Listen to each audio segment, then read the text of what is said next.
L'image n'est pas classique. Monsieur le préfet sur des skis. Il n'est pas en vacances, mais en mission. Celle de rappeler que oui, il est possible de randonner en montagne, mais à condition d'être bien équipé et de bien s'informer.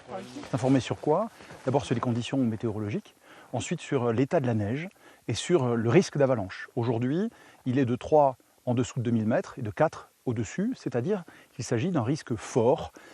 Et dans ces conditions-là, il est déconseillé de se déplacer dans des pentes supérieures à 30 degrés d'inclinaison.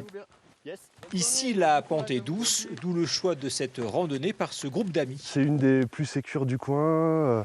On va dire que si on va jusqu'au col, on ne craint pas grand-chose. Donc on est parti pour faire ça tranquillement.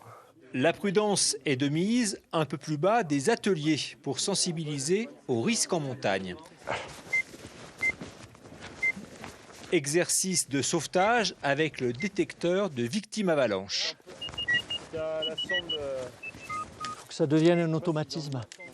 C'est-à-dire, comme nous disaient les personnels de secours, quand on va être dans un accident, il va y avoir un facteur stress. Et si on est entraîné, on a ces automatismes.